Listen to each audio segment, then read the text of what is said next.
bendito Dios que arrancamos en este nuevo mes, ¿no? Ya estamos en septiembre. Eso es rapidito, rapidito que vamos avanzando en este nuevo año. Poderoso es Dios. Y bueno, recordemos que estamos en un año donde Dios ha decretado sobre nosotros que somos gente relevante, ¿sí o no? Somos luz de este mundo. Dios nos ha puesto para brillar. Y durante todo ese rema de Dios, estamos hablando ahorita en septiembre que iniciamos con el mes de la compasión. Vamos a aprender lo que es vivir bajo la compasión de Dios, pero también lo que es vivir en la compasión de Dios, que esa compasión se manifieste a través de nuestras vidas. Así que durante todo este mes vamos a estar hablando, aprendiendo cómo recibimos, aprovechamos y vivimos bajo esa compasión, pero a su vez cómo aprendemos a ser gente compasiva. Vaya si lo necesitamos. Dice en Mateo 9:36: al ver las multitudes tuvo compasión de ellas, porque estaban desamparadas y dispersas como ovejas que no tienen pastor. Este es Jesús, que está viendo las multitudes de personas, las situaciones, las circunstancias, la desorientación que hay en la vida de tantas familias. Y Él se duele en su corazón. Se duele en su corazón. Y si miramos qué sigue pasando, Jesús levanta o dice: debemos orar por obreros para que vayan y pastoreen a todas estas personitas, obreros que nos ayuden a nosotros a entender y a tomar la visión y la revelación de Dios. O sea, gente con un corazón compasivo, gente que esté dispuesta a amar a otros para ayudarlos a llegar a Él. Amén. ¿Habrá gente aquí con ese corazón? Bueno, vamos a ver qué dice la palabra. Entonces, dentro de todo este escenario, dentro de todas estas enseñanzas de la compasión, vamos a ver hoy un tema titulado Bajo la nube de compasión. Bajo la nube de compasión. Y vamos a estudiar la palabra en Éxodo capítulo 33, a partir del versículo 12. Vamos a estudiar del 12 al 17. Bajo la nube de compasión. Y dijo Moisés a Jehová: mira, tú me dices a mí, saca a este pueblo, y tú no me has declarado a quién enviarás conmigo. Sin embargo, tú dices: yo te he conocido por tu nombre, y has hallado también gracia en mis ojos. Ahora pues, si he hallado gracia en tus ojos, te ruego que me muestres ahora tu camino, para que te conozca y halle gracia en tus ojos. Y mira que esta gente es pueblo tuyo. Amén. Versículo 14, vamos a decirlo juntos, este versículo 14, 1, 2, 3. Y él dijo: mi presencia irá contigo y te daré descanso. Amén. ¿Alguien toma esa palabra? Y él dijo: mi presencia irá contigo y te daré descanso. Versículo 15. Y Moisés respondió: si tu presencia no ha de ir conmigo, no nos saques de aquí. ¿Y en qué se conocerá aquí que yo he hallado gracia en tus ojos, yo y este pueblo, sino en que tú andes con nosotros y que yo y tu pueblo seamos apartados de todos los pueblos que están sobre la faz de la tierra? Y Jehová dijo a Moisés: también haré esto que tú has dicho, por cuanto has hallado gracia en mis ojos y te he conocido por tu nombre. Te he conocido por tu nombre. Qué palabra tan bella, ¿no? Las que salen de la boca de Dios. Amados, bajo la nube de la compasión. ¿Qué está pasando con el pueblo de Israel aquí? Todos recordamos que estuvo cautivo durante 400 años, salieron al desierto. Y en ese camino del desierto, recordaremos que Dios siempre estuvo protegiendo su pueblo. Salieron al desierto, llegaron al Mar Rojo. De una manera poderosa y sobrenatural, Dios abrió el Mar Rojo y el pueblo pasó en lo seco. Sin embargo, cuando los egipcios los venían persiguiendo y quisieron hacer lo mismo, allí se ahogaron, ¿sí? Después de esto, seguía el camino del desierto. Ellos iban dirigidos por Moisés. Y resulta que vino el hambre. Y en medio de esa hambre, Dios les da maná. ¿Se acuerdan del maná? Cayó el maná del cielo. O sea, el pueblo no tenía que hacer nada, solamente agacharse y recogerlo. Como decía el salmista: qué bueno es vivir así, comiendo sin trabajar. O sea, ellos cantaban eso, ¿no? No había que hacer nada. Y Dios le mandaba el maná, y dice que de ahí hacían un pan, como una especie de pan dulce. Después de eso, ya como que estaban cansaditos del pan y no, vea, y tenemos sed, que tenemos sed. El problema de este pueblo es que a pesar de que Dios había sido tan bueno y tan bondadoso, recordemos que hubo la manifestación de las 10 plagas para que ellos pudieran salir de Egipto, los guardó de la muerte de los primogénitos, entraron al desierto, abrió el mar rojo, les dio maná, les dio agua, pero el pueblo todo lo manifestaba era a través de quejas para con Dios.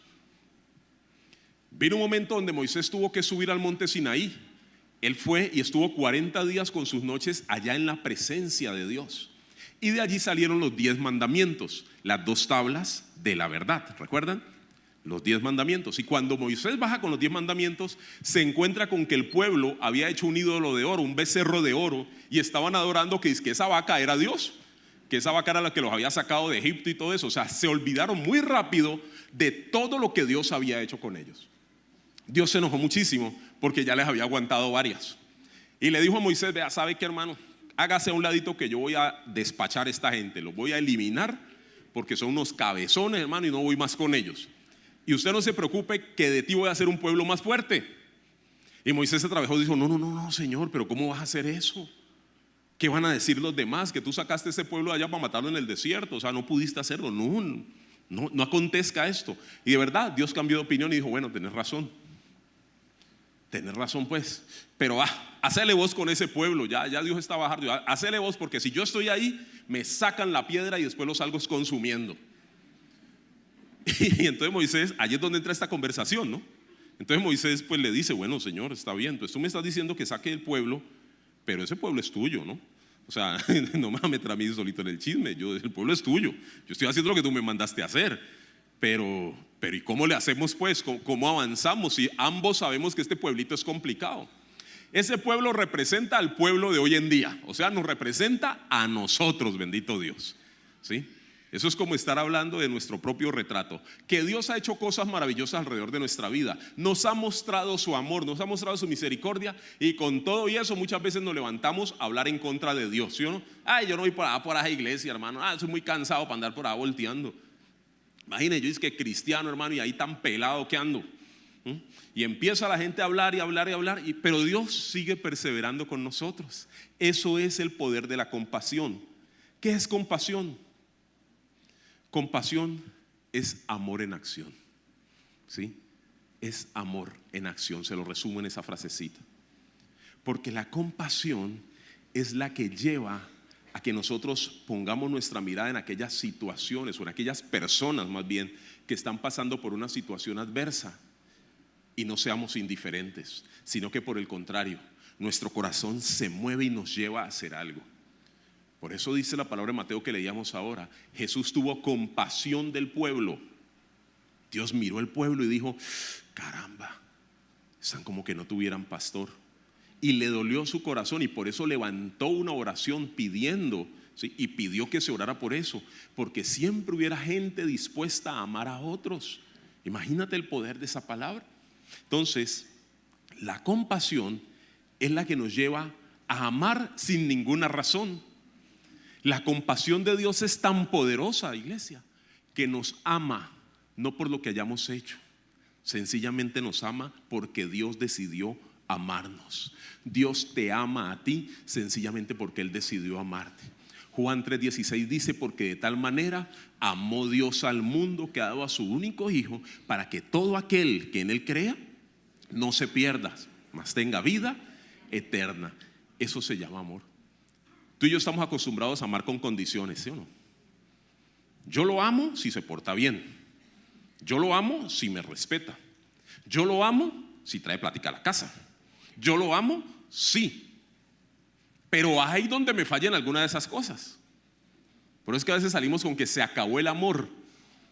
Es que ya estoy hasta aquí de esa señora, se me acabó el amor. Da tanta cantaleta que ya no quiero saber más de esa vieja, como decía la canción. Y el amor se acaba. Pero Dios es tan bello, amados, que con todas y las pataletas que este pueblo le hizo en el desierto, que con todas y las pataletas que tú y yo hemos hecho y hacemos todavía, que con todos los pecados que tenemos encima, Dios nos sigue amando, ¿sí? Y nos ama profundamente. Es tan importante que tú puedas entender eso en tu corazón, Porque a veces nosotros mismos o el mundo nos quiere descalificar, nos quiere hacer sentir que no podemos acceder al amor de Dios como un padre por las cosas que hemos hecho en el pasado. Y vienen los sentimientos de culpa. ¿Yo cómo voy a poder aspirar que Dios me ame cuando yo me presté para un aborto? ¿Yo cómo voy a aspirar que Dios me ame cuando yo cometí adulterio, cuando yo traté mal a esta persona, cuando yo he perseverado en lo incorrecto? ¿Sí o no que esos pensamientos vienen? Y nos sentimos tan sucios que no nos sentimos dignos de ser amados por Dios.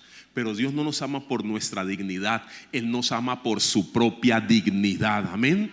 Él nos ama es por quien Él es, no porque nosotros somos. Bendito sea el Señor, amén. Entonces, ese es su amor, amados. Ese es un amor compasivo. Ahora, ¿cómo se manifiesta esa compasión de Dios? ¿Sí? La compasión de Dios implica cobertura, implica dirección e implica unidad. Dígalo conmigo: cobertura, dirección y unidad. Así se manifiesta la compasión de Dios. Y vamos a hablar un poquito de esos tres elementos conforme a la palabra que hemos estudiado en Moisés. Cobertura. Cobertura es todo lo que está por encima de algo, aquello que cubre. Ejemplo, una sombrilla. Cuando está haciendo ese solazo así tan chévere, ¿cómo es de buena una sombrilla? ¿Sí o no? ¿Por qué? ¿Qué hace la sombrilla? ¿Será que cubre a todo el mundo? ¿A quién cubre? Al que está debajo de ella, ¿sí o no? Lo cubre del sol, lo cubre de la lluvia. Eso es el concepto de cobertura. Cobertura tiene que ver también con el concepto de alcance, o sea, ¿qué tanto se alcanza? ¿Sí? Eso tiene que ver con el concepto de cobertura.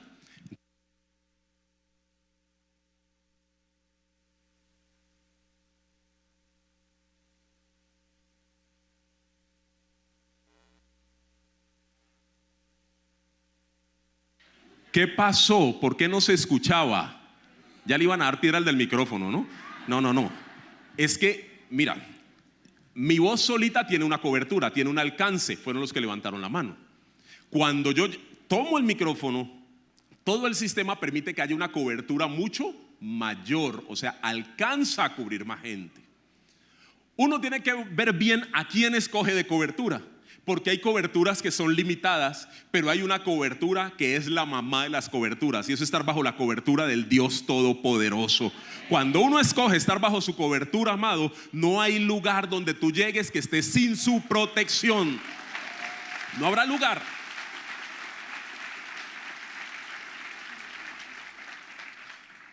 El estar bajo cobertura nos pone bajo la protección de la sombrilla. Nos protege del sol o nos protege del agua. Si me salgo de esa cobertura, quedo expuesto. Moisés la tenía clarita. Él dijo: listo, tú me mandaste a que yo me fuera por allá e hiciera toda esta tarea. No hay problema, yo la hago.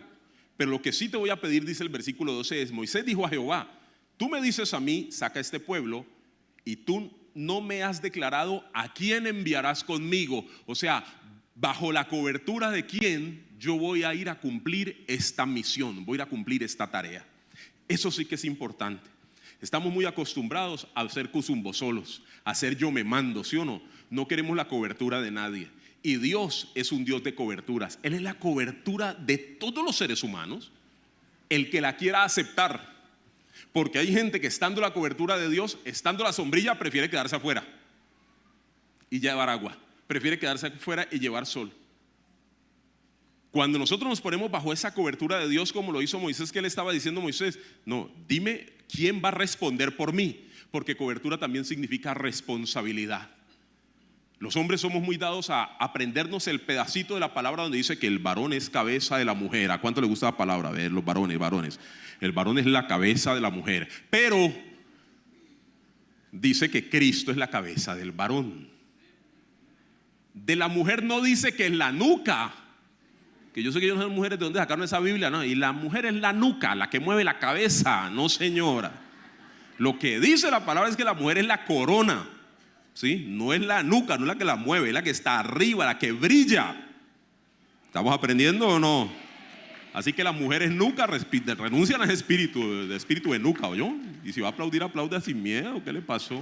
¿No lo dejaron o qué? Sí, amados.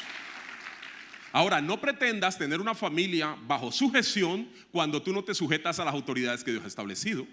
Con mi jefe soy bien grosero y bien atrevido y quiero que en mi casa mis hijos estén sujetos a mí. ¿De dónde? Se perdió la cobertura. ¿Me estoy haciendo entender? Dios ha establecido por orden de cobertura, estableció a nuestro apóstol aquí en la iglesia. Él debe estar bajo la cobertura de Dios si quiere que nosotros estemos bajo su cobertura. Ahora, si Él está bajo la cobertura de Dios y nosotros no respetamos esa cobertura, vamos a tener problemas con Dios, porque nos salimos de su alcance de protección. No porque no nos proteja, sino porque nosotros no nos queremos dejar proteger. Entonces, ¿qué nos da a nosotros la certeza de que nuestro apóstol está bajo la cobertura de Dios? Pues la palabra dice, por sus frutos los conoceréis. Bueno, vaya, mire el fruto, mire su familia. Yo pregunto, ¿esa familia ha sido edificada bajo la cobertura de Dios o no? Mira la iglesia ha sido edificada bajo la cobertura de Dios o no. Mira el entorno de su vida, ¿ha sido edificado bajo la cobertura de Dios o no? Bueno, entonces, ¿cuál debe ser nuestra responsabilidad para con la cobertura que Dios nos ha puesto? Estar allí, cubiertos y protegidos por ella. Porque la cobertura es eso.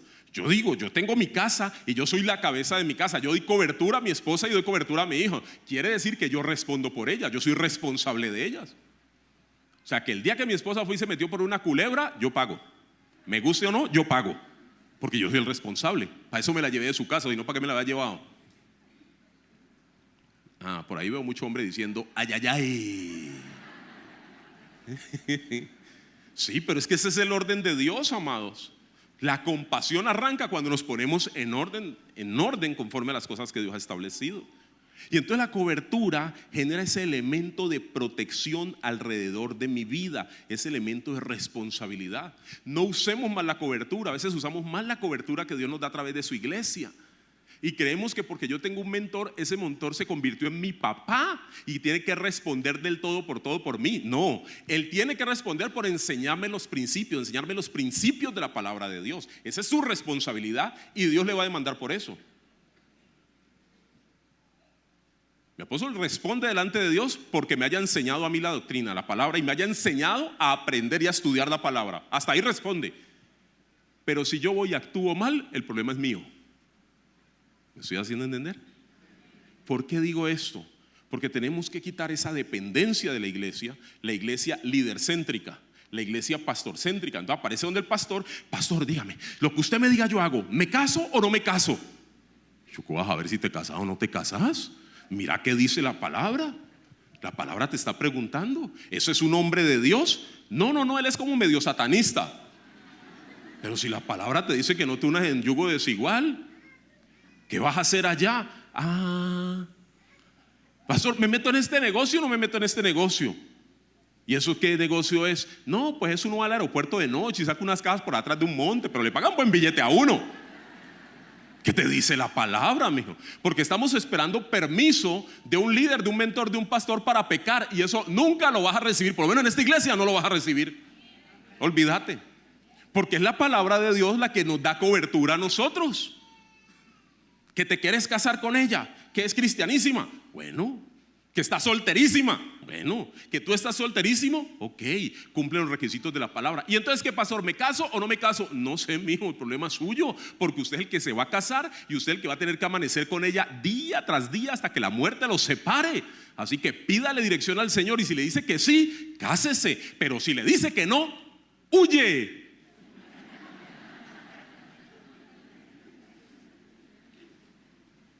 Es que no termina uno pidiéndole garantías. Pastor, usted me dijo que me casara de allá, esa mujer es terrible. No me pidas garantía. Tú eres responsable de buscar delante de Dios cómo es una mujer conforme al corazón de Dios. Anda a estudiar Proverbios. Allí te va a decir cómo es una mujer virtuosa. Lo estudias, le oras al Señor y el Señor te va a decir si es para mí o no es. Y listo. Así se vive la vida cristiana bajo la cobertura de Dios. Y dejamos de andar nosotros dependiendo de lo que otro diga, porque a veces a nosotros mismos nos gusta ser manipulados, nos gusta ser puestos bajo yugo. Y aún los padres asuman la responsabilidad de sus hijos. No me le venga a cobrar aquí cosas a los líderes de sus hijos. Imagínate, un pelado de 15 añitos tiene de discípulo a otro de 14 años Y viene el papá a buscar a ese mentor a decir: es que mi hijo se está yendo de rumba y usted no hace nada. ¿Qué va a hacer un muchacho de 15 años, por Dios? Si no hace nada, usted que es el papá, por Dios.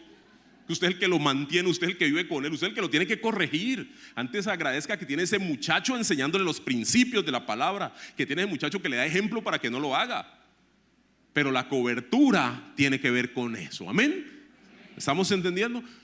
Por eso, amada iglesia, como nunca antes, escúchame bien, como nunca antes, necesitamos llenarnos de la palabra de Dios. Yo gente que cree que va a poder vivir bajo el amparo de Dios con lo que escucha los domingos. No te engañes, no te engañes. Tú tienes que levantar tu propia relación con Dios, tu propia relación personal con Él, porque solamente así. Por eso empezó Moisés diciéndole eso: ¿quién va a ir conmigo? O sea, ¿quién me va a dar dirección? Y ahí viene lo segundo, porque la cobertura deriva la dirección, o sea, me va a mostrar hacia dónde debo dirigirme. Es la dirección que viene a través de la palabra de Dios. Dios me ha dado el honor de ser pastor en esta congregación. ¿Por qué? No sé, a Dios le plació. Yo a veces digo: uy, Dios es muy chistoso, ¿sí o no? Sacarle uno de Juanchito, hermano, del puente para allá y traerlo a basurar a una iglesia. Yo digo: Dios es cosa seria, hermano. Dios es cosa seria. Yo creo que Él hace eso para que uno dependa de Él. Porque uno, ¿de dónde? Toca depender de Él. Pero amados, aprende a depender tú de Dios. Amo a mi apóstol, respeto su cobertura, pero él me enseñó a mí a que mis decisiones en mi vida las voy a construir por los principios que están en la palabra de Dios, ¿sí? Porque a mí el que me salva es Cristo. Tu líder no te salvó a ti. Tu líder te va a hablar conforme a la palabra y te va a decir sí o no. Mira lo que dice la palabra, pero tú tendrás que decidir. Pero para decir necesitas conocerla. ¿Cuántos aquí no tienen Biblia de verdad para Dios? Ahora no me vas a decir: no, yo tengo la Biblia electrónica. No, la Biblia de estudio es una Biblia que uno raya, que uno escribe, que uno le haga. ¿Quiénes no tienen Biblia? Levánteme la mano, por favor. Y acuerde que la mentira es del diablo, ¿no? Porque si usted, por si acaso, acuérdese que uno de los mandamientos es no mentir. Y bendigo a la gente honesta que está levantando su mano ayer, ¿sí? Te digo con el amor de Dios, urgente debes conseguir una Biblia. Ahora, ¿quiénes la tienen y no la estudian? No les estoy diciendo que no la leen, les estoy diciendo que no la estudian.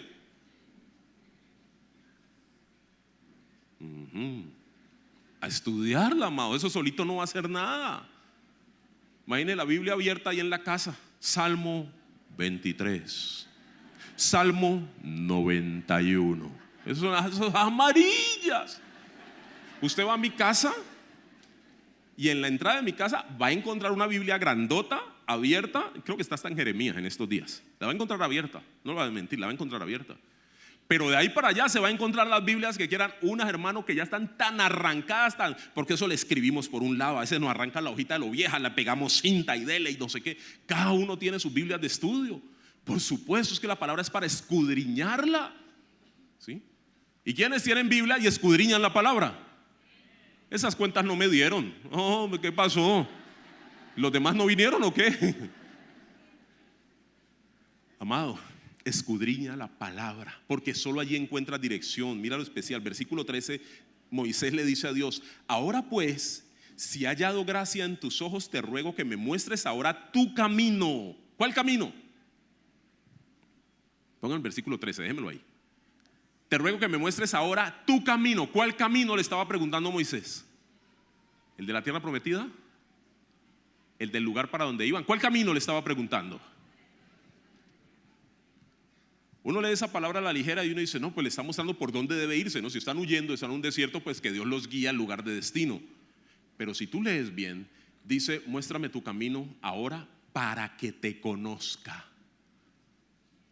Amado, la mayor dirección que nosotros necesitamos es poder encontrar la ruta que nos conduce a conocer a Dios, a conocer su carácter, a conocerlo, porque en la medida que lo conocemos vamos a entrar en intimidad con Él, vamos a entrar en confianza. A veces le oramos a Dios como perfectos desconocidos, ¿sí o no? Nos acercamos a Dios como con una pena, no sabemos ni qué decirle, por eso hacemos esas oraciones tan raras. Oh Padre Celestial, grandísimo, poderosísimo, bendito Dios. Hablamos en lengua, sube la maraca, suena la maraca, Rambo saca la bazuca. O sea, hacemos todas locuras, hermano, porque nos sentimos tan distantes y tan ajenos a Dios. Y le damos vueltas y le damos vueltas. Si a mí alguien viene a pedirme un favor, eso me da vueltas. Si no me conoce bien, hola pastor, ¿cómo me le va? Bien, gracias. Y usted de pronto ya sale, como por qué o qué. No, pues y usted vive lejos y no sé qué. De pronto si acaso usted quizás si usted pasa por ahí por la avenida Sexta con 44 y de pronto si puede, no me puede acercar y me deja por allí. Eso hace un desconocido con uno, una persona que más o menos tiene referencia de uno. Pero cuando a mí me aparece mi hija, papi, ¿me llevas a tal parte? ¿Me llevas por allá a Jamundí? ¿Cómo hay que me llevas a Jamundí? Si yo voy aquí para 3 cuadras, ¿qué es Jamundí? Papi, llévame. ¿Y qué vas a hacer a Jamundí? No, es que con unos amigos vamos a hacer un asado. Ve, ¿y usted ya pidió permiso o qué? Papi, ¿me da permiso? Eso es un hijo que va entrando en elementos de confianza, ¿sí o no? ¿Cómo son nuestras oraciones para con Dios? La oración de un perfecto desconocido. Porque cuando tú ves las conversaciones que Moisés tenía con Dios, yo digo, wow, tremendo. Me hace recordar las conversaciones que Abraham tenía con Dios. Dios llega y le cuenta a Abraham y le dice, mira, voy a destruir a Sodoma y a Gomorra. Dios le contó, le abrió su corazón y le contó a él. Dijo, yo no voy a encubrir a Abraham mis planes. ¿Cómo era su nivel de intimidad, sí o no? ¿Y sabes qué le dice a Abraham? Le dice, uy, mi señor, ¿y de verdad la vas a destruir? Sí. ¿Y si encuentras 50 justos, también la destruirías? Y Dios queda pensando como que ve pero lo estoy descomunicando. Y ahora el otro viene a decirme a mí que si encuentro 50 justos. Pero ¿sabes qué pasó? Se queda pensando Dios y le dice, está bien, si encuentro 50 justos, no la destruyo. Y Abraham, uy, Señor, qué bien. No se enoje mi Señor, si yo soy atrevido y le digo, ¿y si solo hay 45? Por 5 la vas a destruir. ¿Qué le dice Dios? Está bien, pues, está bien, si faltan 5 no hay problema. Por amor a los 45 yo perdono. Eso, tú eres poderosísimo. Pero ¿y si de pronto solo hay 40? Está bien, por los 40 yo los perdono. Gracias, yo sabía que tú eras así, pero ¿qué tal que solo hayan 30? Óigame, se lo llevó hasta 10. Yo digo, caramba, ¿no? Eso es conocer mucho el carácter de Dios. Saber que Dios tiene un corazón compasivo y que nos podemos acercar a Él y pedirle cosas que si no lo conocemos no seríamos capaces de pedir. No tendríamos el corazón para pedirlo. Si yo no conozco el carácter de Dios, puedo irme de conchudo a pedir lo que no es. Cuando yo no conocía de Dios, yo sí rezaba. Y yo le pedía a Dios en Semana Santa, Jueves Santo, yo estaba tempranito, 7 de la mañana estaba rezando, Señor, que nos vaya bien hoy, que las nenas se porten bien, que el trago rinda, Dios mío bendito, que no nos vamos a estrenar por allá. Si hay pelea, danos la fuerza para ganar la pelea nosotros y nos vamos en el nombre de Jesús, amén. Y nos iba bien. Bueno, todo eso pasaba. Yo pregunto, ¿le estaría yo orando a Dios? Al mismísimo diablo, hombre. Al mismísimo diablo. Por eso necesitamos conocer a Dios. Hay oraciones que no son contestadas porque son oraciones tan absurdas. Estás orando por el marido de la vecina. ¿Dónde crees que Dios te va a contestar eso? Reacciona. Dios no te va a responder eso. Estás orando para que muera tu tío y te deje la herencia. Te llaman a orar por sanidad. Señor, llévatelo, llévale. Pero antes que el testamento quede a nombre mío, ahora.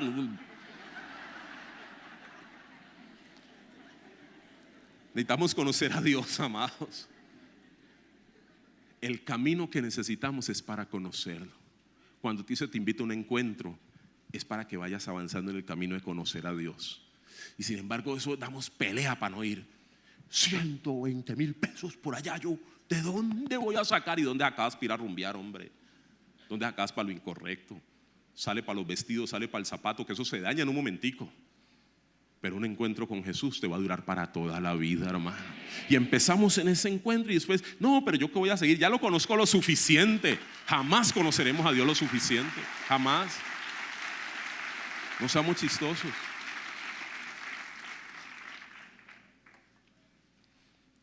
Y le sigue diciendo, es que este pueblo es gente tuya. ¿Sabes por qué Moisés necesitaba conocer el corazón de Dios? Porque él sabía que tenía que conducir ese pueblo hacia el propósito de Dios. Yo quiero conducir a mi familia al propósito de Dios. Por eso necesito conocer el corazón de Dios, para poder entender y discernir cómo los formo y cómo los llevo a ellos hasta esa tierra que Dios ha prometido. Necesito aprender eso, amados. Necesitamos aprenderlo. ¿Por qué nos da tanto temor acercarnos a Dios? ¿Por qué nos cuesta tanto? ¿Por qué tan difícil? Hay gente que dice, es que yo no, también quieren que yo pare allá metido en esa iglesia. ¿Cuál pare allá metido en esa iglesia? Por el amor de Dios. Si hablamos, ¿sí?, de las veces que uno viene, porque uno está con ese video, ¿no? Y una semana tiene 168 horas. De las 168 horas, ¿cuántas estás aquí en la iglesia? Ponele que seas súper, hiper, mega juiciosísimo y venís a tu escuela a formarte. Digamos que vas a tu grupo de paz, van 4 horas. Que venís a la congregación el domingo, van 6. Sumale pues de ñapa lo que le metes en el bus, pues echarle la culpa a eso también al Señor, van 10. De 168 horas a la semana, 10 horas son metido en la iglesia. Pero con ese poquitico, porque eso no es nada, con ese poquitico que nosotros nos atrevamos a conocer de Dios, la vida de uno empieza a ponerse bajo su amparo. Porque Dios no nos va a juzgar ni nos va a señalar por el tiempo, mucho o poco. Nos va a amar por lo que hay aquí, amar, por lo que Él tiene en su corazón.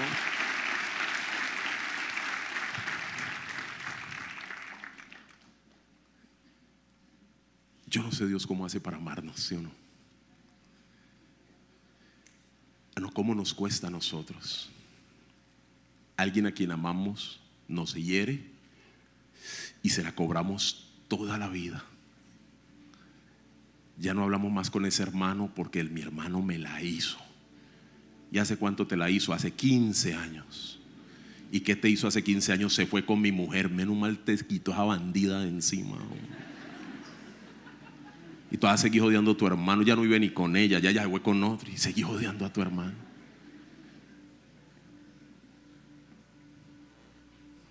¿Necesitamos una tumba para llorar ese amor o qué? Porque la tumba ya existió. Ya hasta Cristo puso la tumba.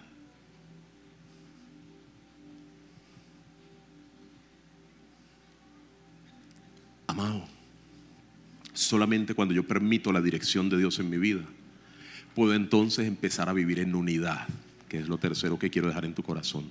Unidad.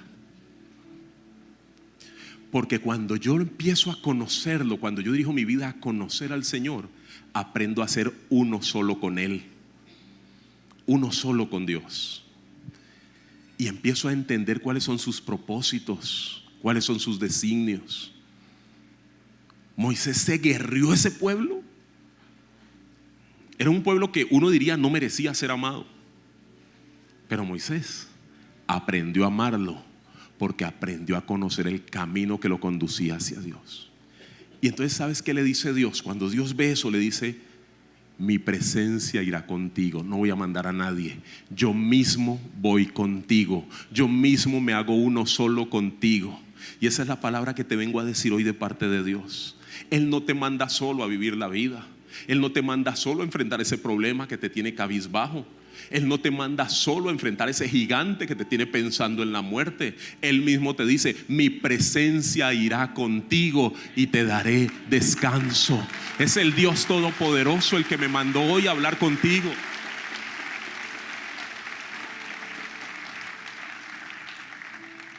No tengas temor. No tengas temor. Moisés la tenía clara y decía: si Dios no va, yo no voy.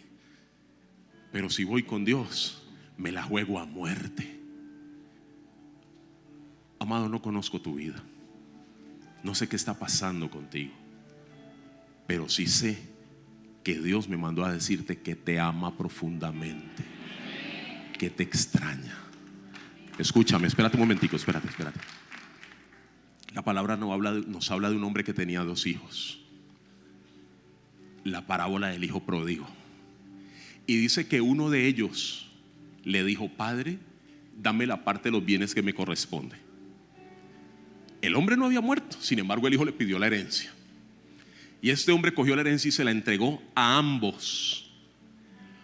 Uno, el menor, cogió ese dinero y se fue a vivir lo más lejos que pudo del padre. Y allá se gastó toda la fortuna, volvió su vida una nada. El otro se quedó en casa con él. ¿Cuál de los dos era el que se sentía hijo? ¿El que se fue o el que se quedó? El que se fue era el que se sentía hijo, ¿sabes? El que se fue era el que se sentía hijo. El que se quedó no. Porque cuando tú ves en la historia que el hijo vuelve, el que estaba vuelto nada, estando allá, había aprendido a conocer el carácter de su padre y dijo: yo me levantaré e iré a mi padre. Y se atrevió a volver a él.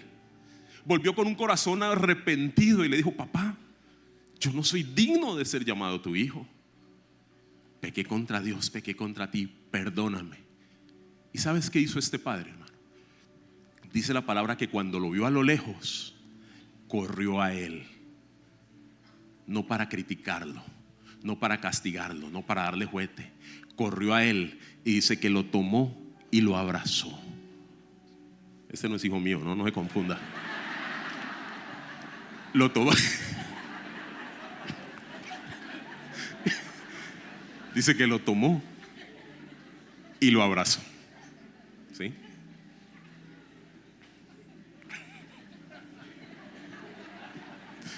Ay, Dios mío, ¿qué voy a hacer conmigo?